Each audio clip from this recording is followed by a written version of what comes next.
வணக்கங்க. One who bathes willingly in cold water doesn't feel the cold. இது ஒரு African proverb. பச்சை தண்ணியில் குளிக்கணும் அப்படின்னு மைண்ட் அளவில் முடிவு பண்ணிட்டா அந்த தண்ணி கோல்டாக இருக்காது அப்படிங்கிறது தான் இந்த ப்ராவர்ப்னுடைய அர்த்தம். பரிசுத்த வேதாகமத்தில் ஆண்டவராகிய இயேசு கிறிஸ்து உலகத்தில் இருக்கையில் உங்களுக்கு உபத்திரவம் உண்டு அப்படின்னு சொல்லிட்டு தான் போயிருக்கிறார்.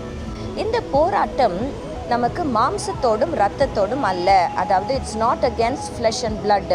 நீங்கள் சாதாரணமாக மனுஷர்கள் கிட்ட இருந்தோ இல்லை ஏதோ ஒரு சுச்சுவேஷன்னால் வர பிரச்சனையோ இல்லை. அதுக்கும் மேலே பல ஈவில் ஃபோர்ஸஸ் நம்மளுக்கு பின்னாடி ஆக்ட் பண்ணிட்டு இருக்கிறதுனால வர பிரச்சனைகளும் போராட்டங்களும் தான் நம்மளுக்கு இருக்குது. இது நிச்சயமாக நமக்கு ஒவ்வொரு நாளும் இருக்கும், இதில் சந்தேகமே இல்லை. அப்போ ஒவ்வொரு நாளும் காலையில் எழுந்துக்கும் பொழுது அப்போ இன்றைக்கி எனக்கு விரோதமாக எழும்பி இருக்கிற ஒவ்வொரு சுச்சுவேஷனையும் டேக்கிள் பண்ணுறதுக்கு எனக்கு ஹெல்ப் பண்ணுங்க அப்படின்னு சொல்லி நம்ம ஜெபிச்சு ஆயத்தமாகும் பொழுது அந்த நாளில் எவ்வளோ போராட்டம் வந்தாலும் நம்மளால் ஈஸியாக டேக்கிள் பண்ணிவிட்டு போயிட்டே இருக்க முடியும். ஏன்னா மைண்டில் நீங்கள் ஏற்கனவே டிசைட் பண்ணிட்டீங்க. எல்லாவற்றுக்கும் மேலே இந்த போராட்டங்களில் போராடி ஜெயிப்பதற்கு கர்த்தர் நம்ம கூடவே இருக்கிறேன் அப்படின்னு ப்ராமிஸ் பண்ணுறாரு. அப்புறம் எதுக்குங்க பயப்படணும்?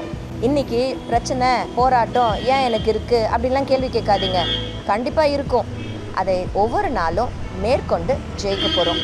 The world is not going to become a better place hereafter. இதுக்கப்புறம் எல்லா சூழ்நிலைகளும் நல்லா இருக்கும்லாம் எதிர்பார்க்காதீங்க. ஆனால் என்ன சூழ்நிலையாக இருந்தாலும் ஒவ்வொரு நாளும் ஆண்டவருடைய ஹெல்ப்போட கூட நம்ம வாழ்ந்து ஜெயிக்கலாம். Have a nice day. God bless you.